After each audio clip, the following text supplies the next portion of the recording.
हम चारों दोस्त असाधारण अनोखी क्षमता वाले हैं।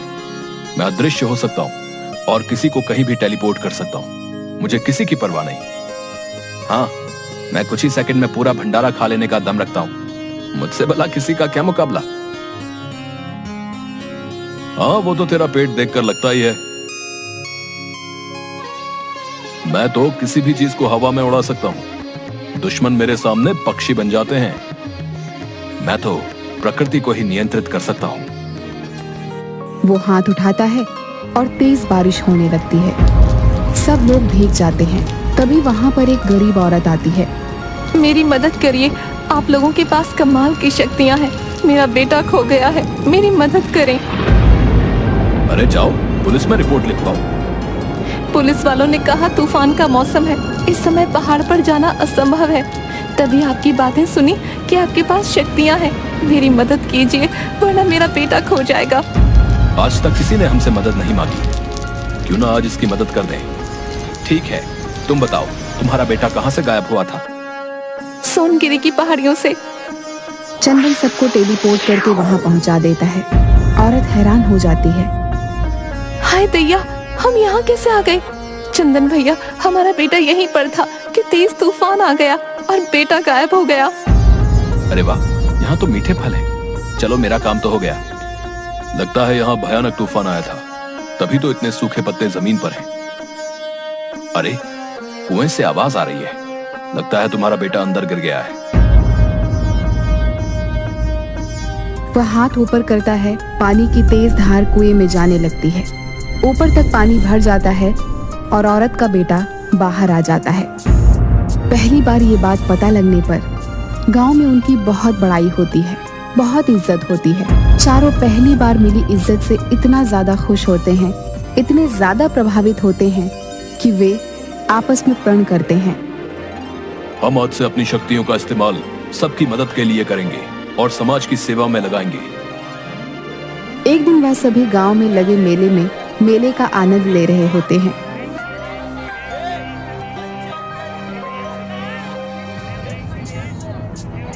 तभी अचानक एक आदमी भागते हुए चाट के ठेले की तरफ आता है। भैया, मुझे इससे बचा लो। ये हर बार मेले से मेरी चाट मुफ्त में खाकर चला जाता है और ठेला यहाँ खड़ा करने का पैसा भी वसूलता है। तैयार हो जाओ, हमारी विचित्र शक्तियों का सदुपयोग करने का समय आ गया है। चिंता करने की कोई बात नहीं है। इसे तो मैं चाट के ठेले के साथ ही निकल लूंगा। मैं ठेले को अपनी जगह से 1 इंच भी नहीं हिलने दूंगा।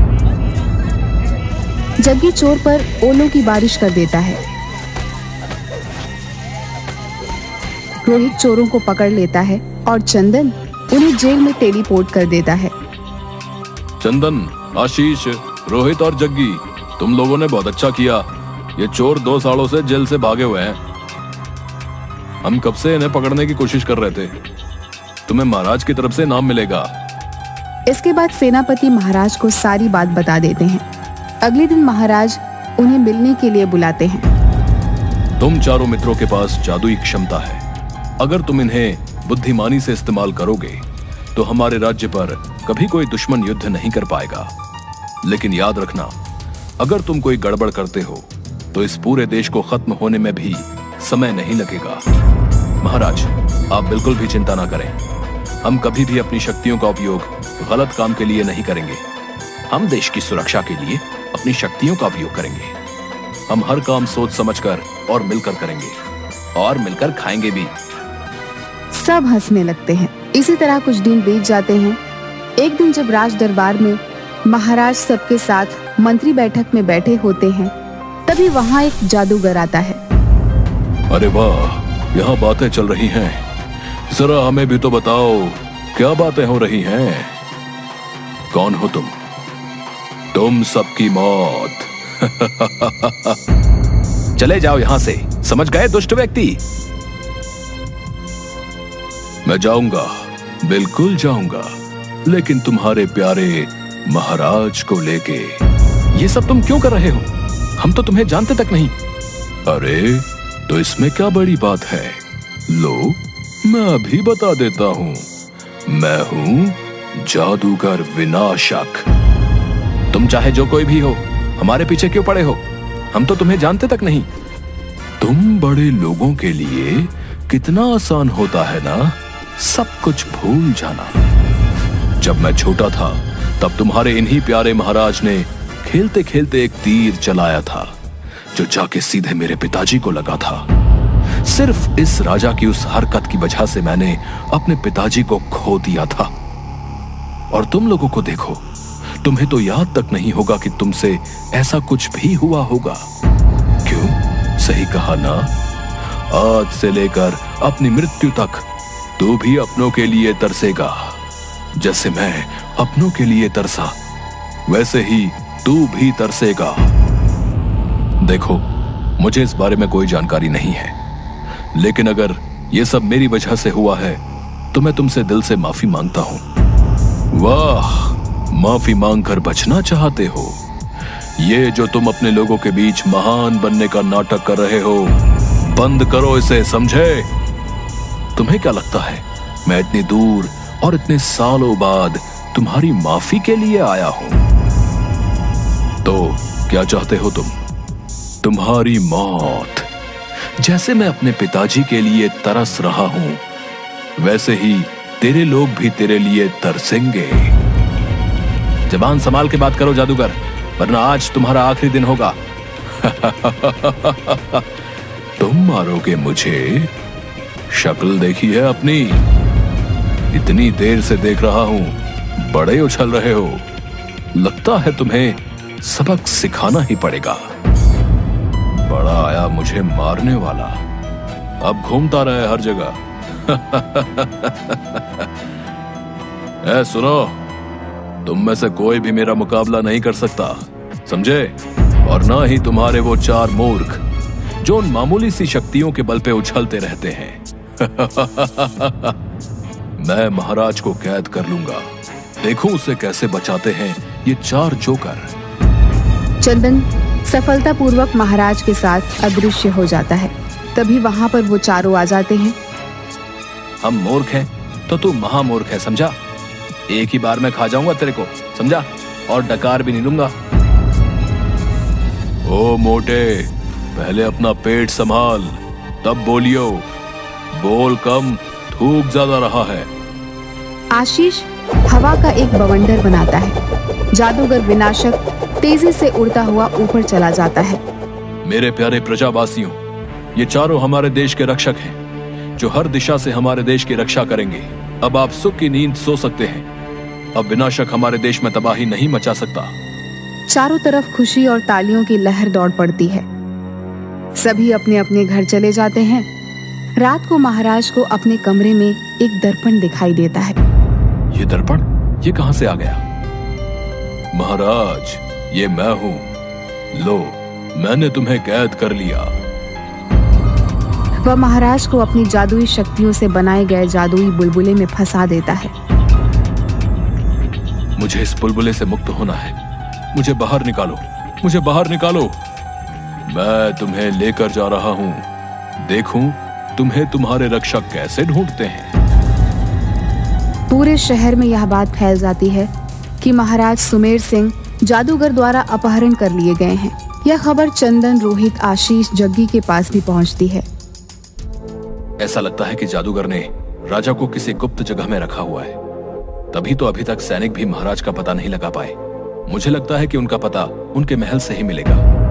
हमें देर नहीं करनी चाहिए दोस्तों, चलो महल चलते हैं। चंदन, पहले हमें महल पहुंचा दो।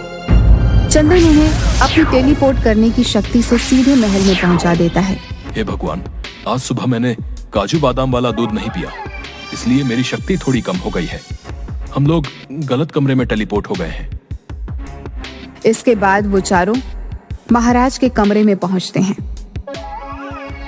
यहाँ तो सब सामान्य लग रहा है, लेकिन चंदन, अगर सब सामान्य है तो महाराज कैसे गायब हो गए? सैनिक, कल रात महाराज से मिलने रात को कोई आया था क्या? नहीं रोहित जी, कल रात मैं ही पहरा दे रहा था। महाराज के कमरे में जाने के बाद यहाँ कोई नहीं आया। ठीक है, तुम जा सकते हो। कुछ तो है जो हम नहीं देख पा रहे हैं। पूरे कमरे की जांच करते हैं एक बार। कुछ तो ऐसा मिलेगा जिससे हम महाराज तक पहुंच पाए। चंदन, हम टेलीपोर्ट नहीं हो सकते क्या? सीधे वहां। मैं बस टेलीपोर्ट वहीं तक कर सकता हूँ जहाँ का मुझे पता मालूम हो। अब क्या करें यार? तभी जग्गी का हाथ पास रखे शीशे पर पड़ता है और शीशा उसे अपने अंदर खींच लेता है। अरे ये जग्गी कहाँ चला गया अब? अरे गया होगा किसी काम से। तुम अपना काम करो, हमें जल्दी ही पता लगाना होगा कोई सुराग, समझे? तभी चंदन अपना चेहरा शीशे में देखता है और उस शीशे को हटाने की कोशिश करता है, लेकिन जैसे ही वो शीशा छूता है वो भी शीशे के अंदर चला जाता है। अब ये कहाँ चला गया? सैनिक, तुमने चंदन और जग्गी को बाहर जाते हुए देखा? नहीं, मैंने उन दोनों को बाहर जाते हुए नहीं देखा। मैं सारा वक्त यहीं खड़ा था, यहां से कोई बाहर नहीं गया। मुझे ऐसा क्यों लग रहा है कि वो दोनों भी महाराज की तरह कहीं गायब हो गए। जरूर अभी भी यहां कुछ ऐसा है जिससे हम महाराज तक पहुंच सकते हैं। सुन जरा इधर आ, क्या हुआ? ये देख महाराज के कक्ष में पहले ही कितना बड़ा शीशा है, तो फिर यहाँ ये दूसरा शीशा क्या कर रहा है? इसके बाद जैसे ही दोनों शीशे के पास जाते हैं वैसे ही शीशा उन्हें भी अपनी ओर खींच लेता है। जैसे ही रोहित और आशीष शीशे के अंदर पहुंचते हैं वे देखते हैं कि वहां पर पहले से ही चंदन और जग्गी एक जादुई शुतुरमुर्ग से लड़ रहे हैं। मेरी शक्तियां काम नहीं कर रही, हम गायब भी नहीं हो सकते। क्या तुमने मुझे शक्तिशाली जादुई शुतुरमुर्ग को चुनौती देने का साहस किया? रोहित हंसी का जादू चलाते हुए शुतुरमुर्ग को हंसा देता है और वो बेतहाशा हंसने लगता है। हंसी का जादू चलाते हुए अब तब तक हंसते रहो जब तक हमारा काम खत्म नहीं हो जाता। आशीष तेज बवंडर बनाता है और शुतुरमुर्ग हवा में उड़ जाता है। जग्गी एक तितली को बुलाकर शुतुरमुर्ग का ध्यान भटकाती है। शुतुरमुर्ग तितली का पीछा करने लगता है और वो चारों कमरे में बने छेद के अंदर चले जाते हैं। अब हमें खुद ही यहाँ से निकलने का रास्ता ढूंढना होगा। ये देखो, यहाँ सीढ़ियां हैं जो अंदर जा रही हैं, लेकिन अंदर का दरवाजा दिख रहा है जिस पर ताला लगा है। इस ताले की चाबी ढूंढनी होगी। जग्गी, तू कुछ कर सकता है क्या? रुक, मैं देखता हूं। आंखें बंद करता है। मैं जानता था तुम लोग मुझे बचाने जरूर आओगे। तुम लोगों ने मुझे ढूंढ लिया। मुझे जल्दी से जल्दी यहां से ले चलो। महाराज, खाना ना खाने के कारण चंदन की शक्तियां कम हो गई हैं। वो हमें यहां से ना ही टेलीपोर्ट कर सकता है, ना ही गायब। चिंता की कोई जरूरत नहीं है। जादूगर ने मुझे खाने के लिए ये फल दिए हैं। चंदन, इसे खा लो। अब मैं ठीक हूं। महाराज को बुलबुले से निकालना होगा। तुम सब मरोगे। महाराज को बचाने आए हो, अब तुम सब मरोगे। मैं तुम सबको खत्म कर दूंगा। जादूगर उन सभी को एक बुलबुले के अंदर कैद कर देता है। देखो तो सही, कौन आया है बचाने।